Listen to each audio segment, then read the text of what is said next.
Let's just say Freddie Freeman does have to miss time for the Dodgers. What's the backup plan? It might include people you don't think about. So let's get into it. Let's get locked on Dodgers.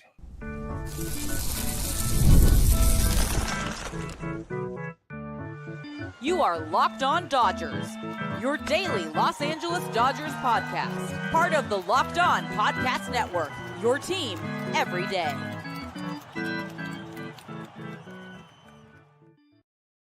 Yo, Dodger fans. Welcome to Locked On Dodgers. We are part of the Locked On Podcast Network, the number one local sports daily podcast network. Locked On, your team every day.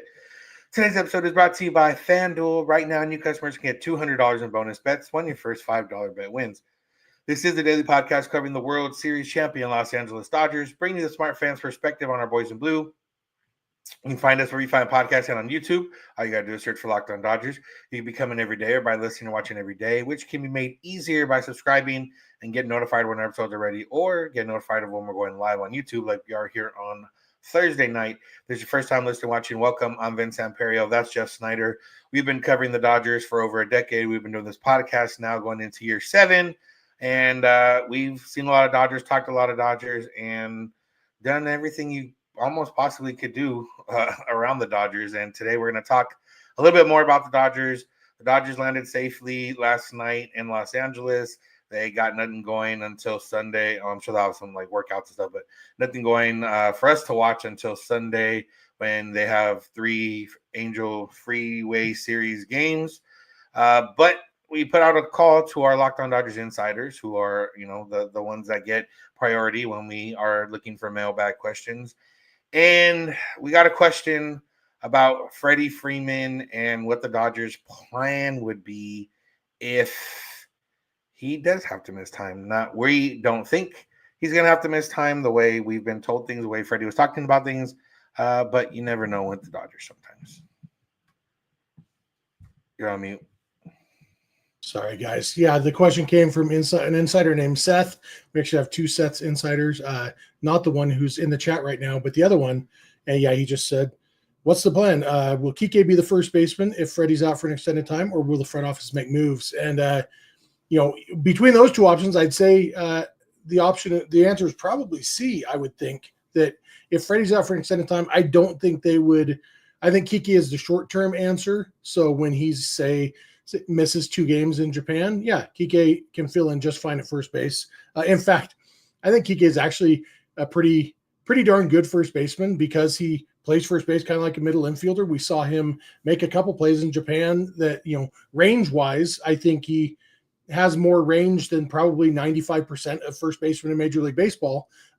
As far as footwork and scoop and throws, I don't think we've seen enough to know if he's going to be good or bad at that. But overall, I think Kiké's main value to the team is as a utility guy, so I don't think they would want to lock him in as the first baseman. So if there was, and first of all, I'm going to say I don't think that Freddie's going to miss significant time.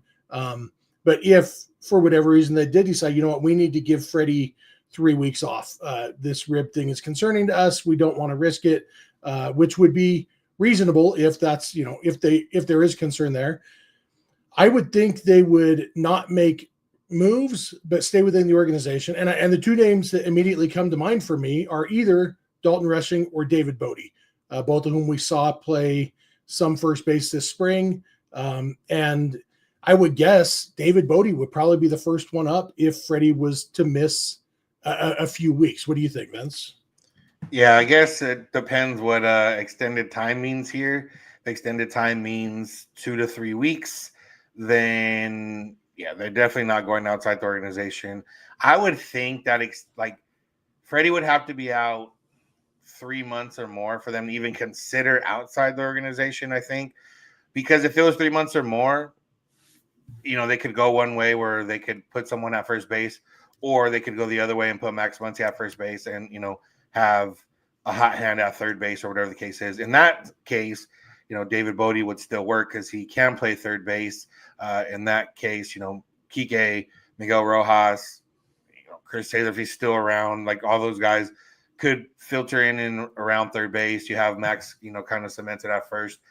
But, realistically, we're not talking about that. We're talking about maybe a few weeks. And, yeah, I think they would go to Bote just because in the case that they don't need him anymore, he's a little bit more expendable. Even though Dalton Rushing has options. So if you call up Dalton Rushing, you can send him back down. But you have to add him to that 40-man, and realistically, he's a guy that's a little more permanent. That's going to be on that 40-man, so you don't want to get him on there until you know you're going to have him on there. What do you think about the name Anthony Rizzo? He's basically the only free agent first baseman from this last offseason who is still a free agent. How long do you think the prognosis would have to be for Freddie for them to start thinking Anthony Rizzo? Yeah, I don't know. It could be a full season, and I don't know if that would be something they even lean towards. So yeah, that's the correct answer. I just wanted to make sure that you and I were on the same page here. Yeah. With Bote and Rushing, I just have a hard time seeing them, and maybe that just kind of underscores the point that going outside the organization, it's not like there's going to be, I'm trying to think of, a Vlad Guerrero. I guess. Maybe Vlad Guerrero will be available for trade if the Blue Jays got less optimistic about signing him long-term. But you look at the first baseman out there, anybody who's good enough to be worth going and getting is probably pretty valuable to their team and wouldn't necessarily be super available. Yeah. Realistically, first base DH is kind of the same thing for most teams. Like if there's a guy that plays first base, he could probably be DH. The Dodgers don't have DH open. They did have first base open. Most of those guys are entrenched. If you have a guy that can, hit 30 homers or whatever at first base, you're probably going to keep him. And Vlad Guerrero is really the only one that doesn't have a contract beyond this year that's like of major nature. So, yeah, ultimately, I'm hoping all this conversation is just moot. It makes a lot of sense of what happened to Freddie. He ramped up his workouts. He had scar tissue built up. He broke through that scar tissue. Now it's gonna, scar tissue again, and then he'll be ready to go. But there's always a chance that during the season something can happen. We talked about when you roll your ankle the first time, it feels like you're more susceptible to rolling your ankle even more. Freddie said that was the first time he rolled his ankle last year. So, that's still a possibility on there. Freddie is 35 years old. But yeah, I don't think if it's more than 3 months, I think they would bring up Rushing and just see what he can do. If it's less than that, then I think it'd be Bote and combination of everybody kind of moving around. Yeah, and I guess the one other option would be their other internal first baseman is Max Muncy, and then see if there's a third baseman available. AKA I don't want to say that name, but we're not going to say that name. We've done that enough. I'm just looking at third baseman free agent who haven't signed yet, and there's no good options still available on the free agent market. I guess we could, instead of the Arenado rumor again, we could go to the Rafael Devers rumor that we never really touched on very much because it was crazy. So probably not either of those guys either.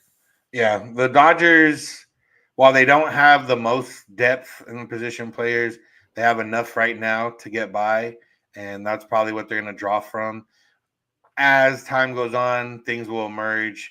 People will be available for trade. That could be something the Dodgers do. But realistically, the way they kind of laid it out was that they didn't want to be in a position where they have to make a trade. And right now, it would take a lot of things to happen for them to be like, oh yeah, we're going to need to trade at the deadline. So yeah, absolutely. Yeah. So hopefully, Freddie's fine, plays in the exhibition games, plays next week. We'll see what happens. Another guy that we talked about, James Outman, on yesterday's episode, getting into, him being optioned and kind of what's the plan for him this year. There's a guy who also got optioned, Landon Knack, not in the same boat as Outman, but is in the same realm of what's the plan for him this year. So we're going to talk about that. Make sure to keep it locked on Dodgers. Today's episode is brought to you by FanDuel. March Madness is here, and FanDuel is giving you the chance to get in on the action like never before. Right now, new customers can get $200 in bonus bets when your first $5 bet win. That's 200 extra bets to use on everything from buzzer beaters to Cinderella stories and even who's cutting down the nets. If you want that $5 bet to hit and get those $200 in bonus bets, bet the 1 seeds for sure. I think you might even be safe betting some 2 seeds. Maybe even 3 seeds, but anything beyond that, not as safe. We saw 5 seeds go down. We saw a 6 seed go down. So Stick with the one seeds, put the five, get your $5 in on that, get your $200 in bonus bets, and then you can try to find those Cinderella stories like McNeese State. So go check it out. Go to FanDuel.com and get in on the college hoops action all tournament long. Today's episode is also brought to you by Game Time. There's nothing better than catching an MLB game live. The crack of the bat, the roar of the crowd, and the smell of the ballpark food. And if you're looking to go last minute, Game Time makes getting tickets easier than ever. With last minute deals, all-in pricing, and the lowest price guarantee, there's no reason why you shouldn't be using Game Time. Game Time takes the stress out of buying MLB tickets. Plus, ticket prices drop as Game Time gets closer, meaning you can score an incredible deal. And Game Time is the official ticketing partner of Locked On. And as the Dodgers season is coming up in a week now, you can count on them to help grab tickets that meet your needs, whether it's a spontaneous game night or, you're waiting for prices to drop and you're following ticket prices for opening day, whatever it is. You can check it out. And if you've never been to Dodger Stadium, or if you want to sit somewhere different that you never have, they have the seat view so you can see where your seat looks like before you buy. So take the guesswork out of buying tickets with Game Time. Download the Game Time app, create an account, and use code LOCKEDONMLB for $20 off your first purchase. Terms apply. Again, create an account and redeem code LOCKEDONMLB for $20 off. Download Game Time today. Last minute tickets, lowest price guaranteed.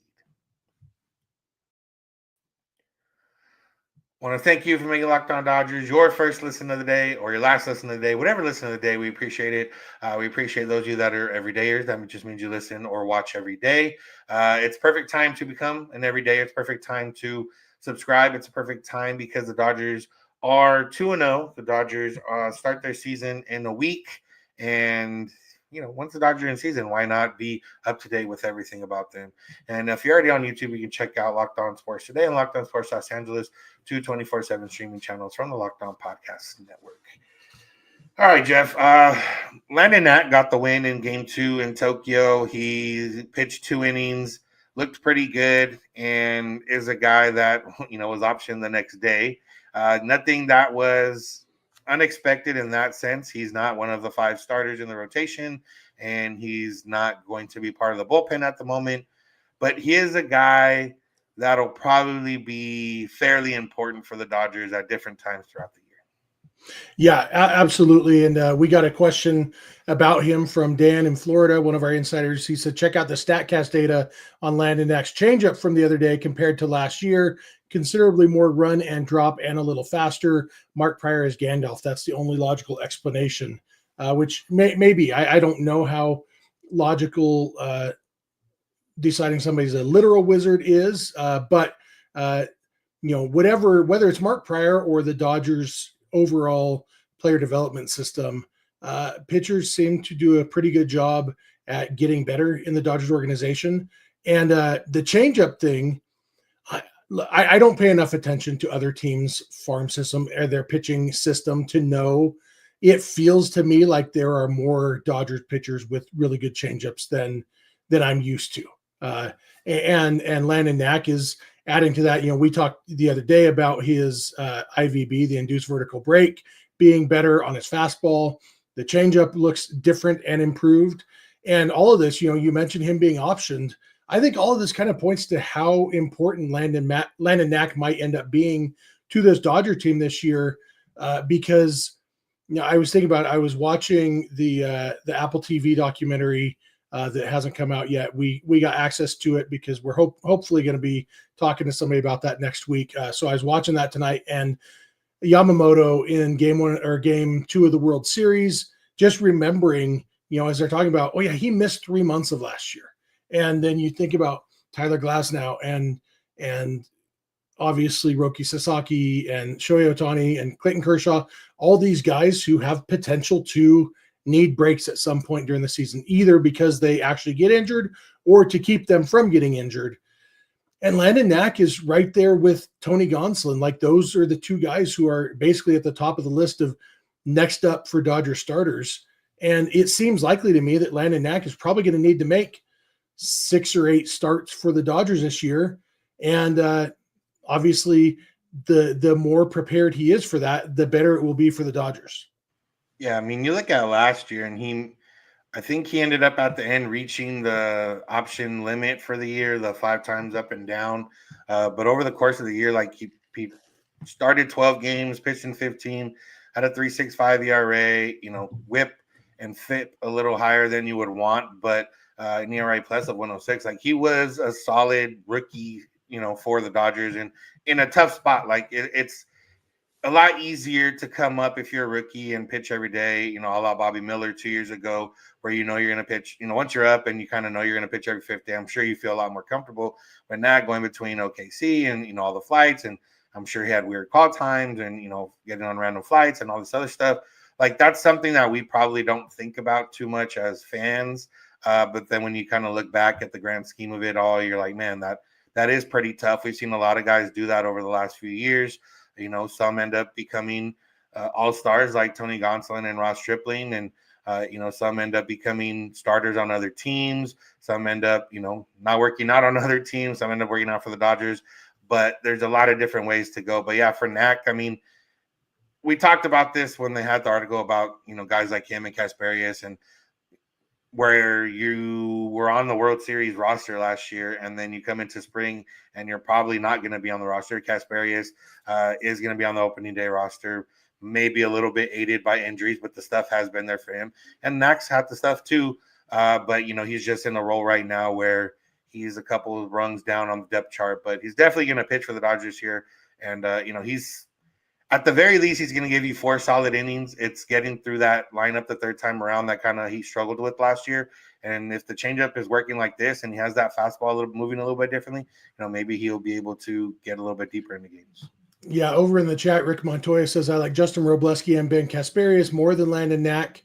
And, in some ways I agree, but I think that it seems to me like both Robleski and Kasperius might be destined for the bullpen. I think their stuff maybe plays up better in the bullpen. Landon Knack, I think, is a long-term starter, either for the Dodgers or for another team.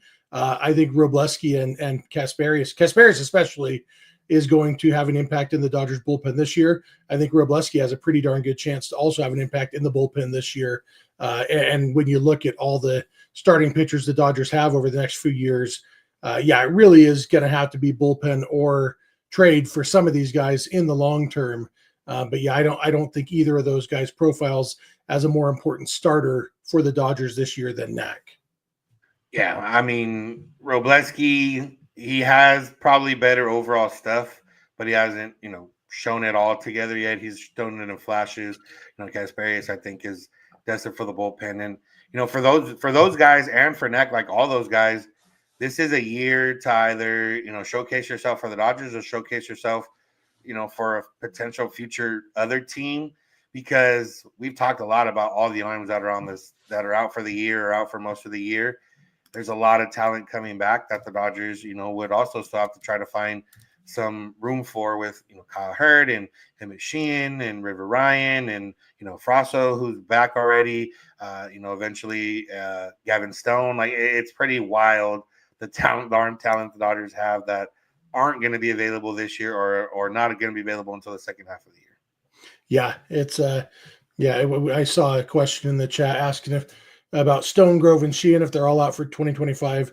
Stone and Grove are out for the whole season, or at least basically the whole season. Emmett Sheehan should be back sometime around mid-year if all goes well in his rehab. So he's another guy who could slot in later in the year in that spot start, but also first year back from Tommy John, you might expect Emmett Sheehan to just pitch in AAA when he is recovered from his Tommy John surgery.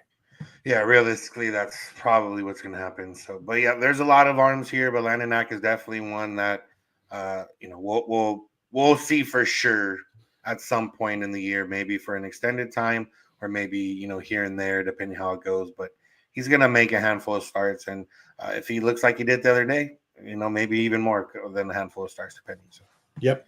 All right. The ABS system that we've seen all spring, it's not going to continue on to the regular season for Major League Baseball.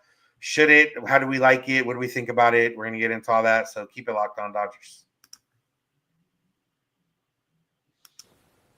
The NCAA tournament is here, and so is the bracket breakdown. Locked On Podcast Network and Amazon Fire TV channels are teaming up to deliver NCAA tournament coverage like never before.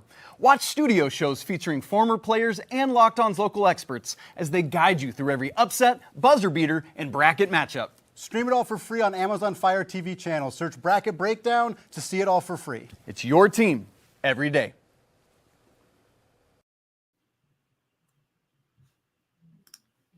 Thank you for making Locked On Dodgers any listen every day. We appreciate you, those of you that are everydayers. You can become an everydayer by listening or watching every day, which can be made easier by subscribing and get notified when our episodes are ready or when we're going live on YouTube. Even if you are an everydayer, if you're not subscribed, you're not a full everydayer. That's like an everydayer, and then everydayer plus, I guess, is people that are also subscribed. Whatever it is. If you're an everydayer but without subscribing, it's just by luck. You're going to miss a day. Don't risk that. Yeah. But you can also go beyond the podcast. Come to Locked On Dodgers Insider. We're going to join subtext.com/LockedOnDodgers. Get text directly from us, keeping you up to date with the Dodgers, and get invited to our Dodgers Discord where you can talk Dodgers with other Dodger fans. And now, if you're part of Locked On Dodgers Insiders, you would have gotten a text today asking for questions for this episode. And one of those questions that we got was about the ABS, the automated ball strike system that was used in spring training this year, that will not be used in the majors this year, will continue to be used in the minors. Jeff, before I pass it over to you, we know that you want the system where you could just, automatic balls and strike called already for you. Oh, get the calls right? Yeah, I'm in favor of that. But that's not the question here. So, we can talk about this specific system that was shown during spring training. Yeah, our question came from Insider Scott from Texas. He said, after getting through spring training, what are your thoughts on the ABS? Does it need to be instituted when the kinks are worked out? What tweaks would you all make on the challenge system for it? I was a big fan because we did get more calls right. There, I inserted 2 seconds of silence so you could all imagine me saying the rest of that sentence about why don't we just get all the calls right? But I don't need to say it out loud. I liked it. And one thing that was surprising to me that I liked about it was, and I assume this was related, but there wasn't the strike zone box up on the screen during spring training when we're watching on TV.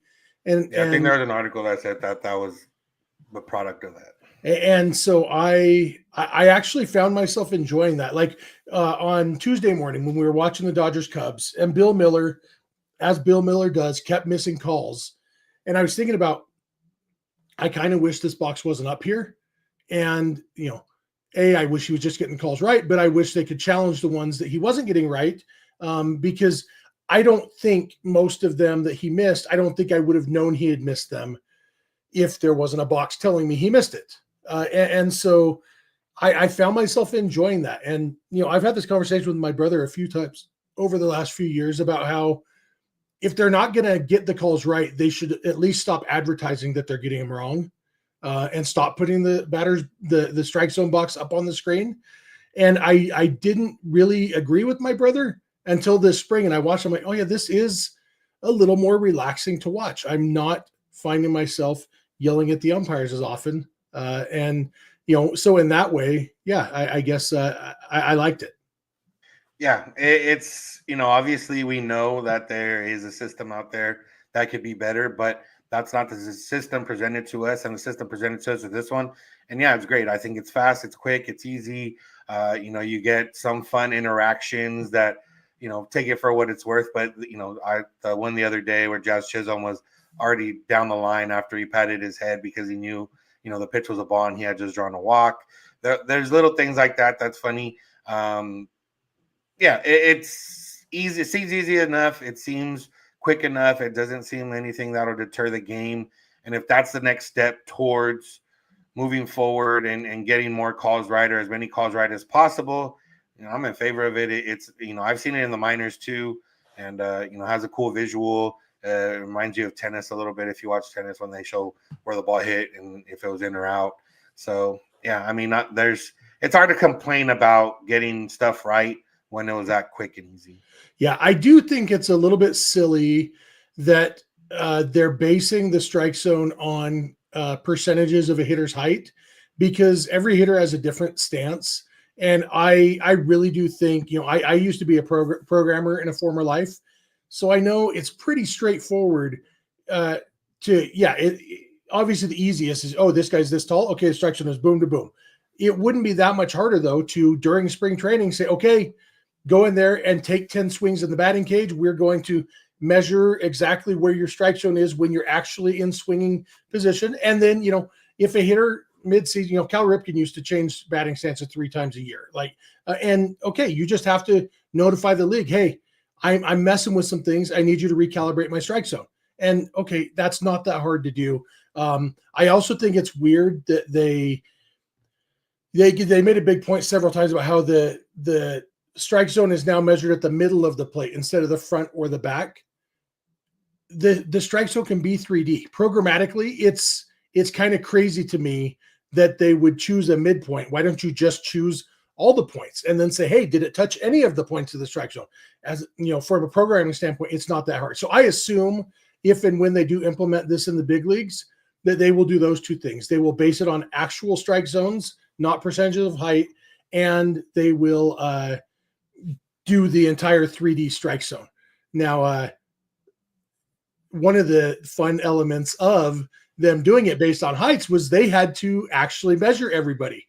And almost everybody in baseball's height changed. I don't know about almost everybody, but, hundreds and hundreds of players are a different height than they were 2 months ago now. Yeah, listed heights are always about 1 to 2 inches taller than you actually are. Like even when I played high school, for whatever reason, the roster, like I was listed as 6'1", 6'2", I think, and I'm 6 foot and I've been 6 foot, and that hasn't changed. So yeah, for whatever reason, that's always been a thing in sports. And this year it got changed a little bit. Yeah, when I was in high school, I was a true 6'3" in high school. I still claim 6'3", but time and weight have worn me down a little bit. But there's always a running joke that there's no such thing as a 5'11" athlete, because if you're actually 5'11", you're going to claim 6 feet. Well, there are now 3 Dodgers who are 5'11", who didn't used to be. Michael Conforto, Dalton Rushing, and Miguel Rojas are all 5'11". Conforto and Rushing used to be 6'1", and Rojas used to be 6 feet tall. If here's a picture I'm popping up on the screen of Dalton Rushing between my 2 sons a year ago. That son on the right in the blue jersey was 12 years old at the time. He was only about 5'9" then. He's now 6'1 3/4", so he would be towering over Rushing. But my son on the left is about 6'2 3/4", and you can see that he's quite a bit taller than Rushing. So I wasn't surprised to discover that Dalton Rushing isn't actually 6'1".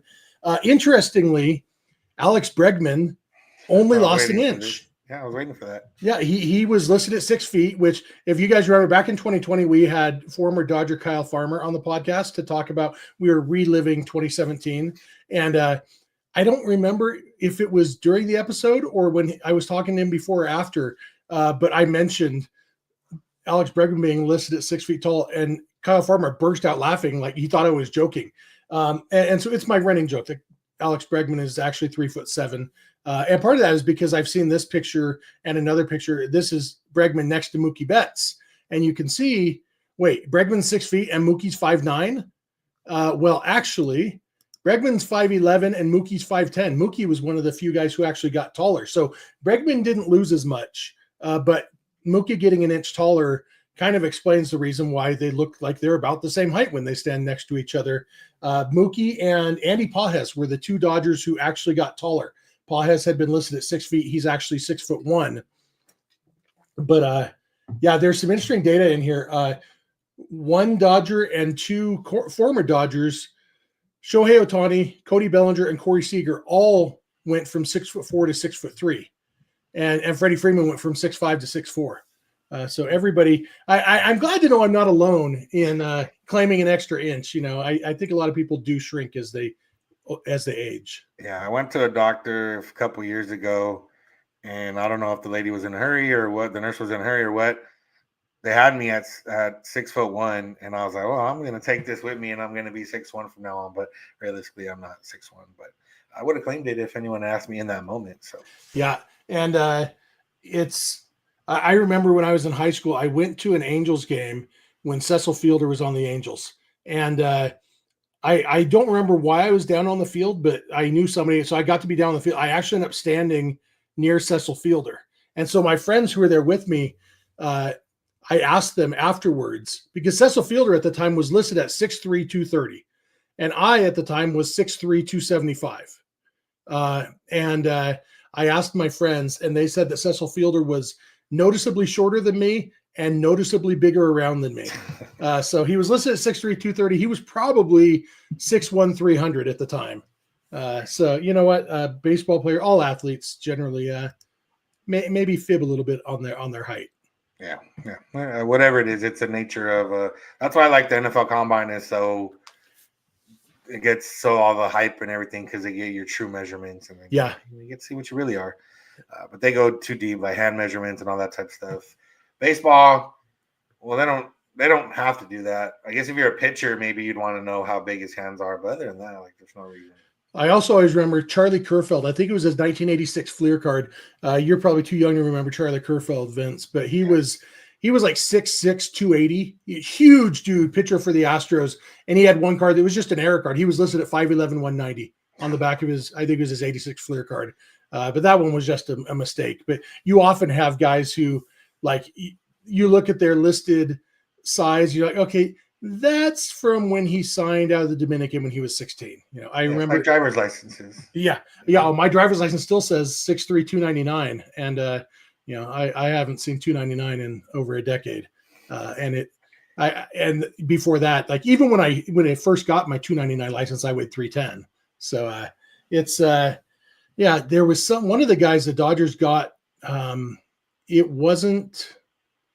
It was in that trade when they got Trace Thompson too. They got two pitchers, and the one that they eventually traded to, it was Frankie Montas and another one. Grant Holmes. Oh no, Grant Holmes got traded out. Yeah, I don't remember. But whoever the other one was, I think, was listed at like 170, and I'm like, okay, which of his legs wasn't on the scale? Because by the time Dodgers got him, he was a big dude. So it's always fun. Let's see. It was. Well, they only got two guys in that trade. Oh, really? Huh. Maybe it was Frankie Montas. I don't think though. But anyway, probably by Monday I'll remember who it was, or I will have forgotten this conversation and not even looked it up. And either way, win-win. Yeah, true. All right, Jeff, you got anything else before we get out for this week? One last thing I mentioned the other day at the home opener, I didn't know where I was going to be sitting. I now do. I will be at the very top of Loge section 101, so right behind home plate in Loge. I will have my jersey on that says at Snider on the back. So I'm monstrous, even bigger than Cecil Fielder at this point. So I'm easy to spot. So hopefully y'all will come and say hi to me, and and there's a good chance Vince will be with me. I know that we've met several of our listeners together when we just happened to be together at the stadium. So yeah, definitely. So make sure to get out there opening day, opening night, whatever you're getting out to. And I was going to do it for this week. I was going to do it for this wild week we had with some 6 a.m. episodes and then some regular episodes. And we'll be back to somewhat normal next week. So that's going to do it for today. Thank you all for listening. Thank you for making Locked On Dodgers your first listen of the day. Make sure to find us where we have podcasts and on YouTube. Make sure to subscribe. Make sure to check out Locked On Sports Day and Locked On Sports Los Angeles on YouTube. 2 24/7 streaming channels from the Locked On Podcast Network. Go beyond the podcast, become Locked On Dodgers Insider by going to joinsubtext.com/LockedOnDodgers. Get text directly from us, keeping you up to date with the Dodgers. Find us on social media, Twitter, Instagram, and TikTok at Locked On Dodgers. Jeff's on Twitter at Snydog. I'm at Vincent91. You can DM us any questions or comments. You can also send those via email, lockedondodgers@gmail.com, or via voicemail text at 323-863-5625. We're here every weekday morning, and we hope you'll be here with us. If you get in your car or sit on your couch, search my device, play podcast, Locked On Dodgers. And remember, you don't have to agree. You just have to listen. Have a good one. We'll talk to you Sunday night.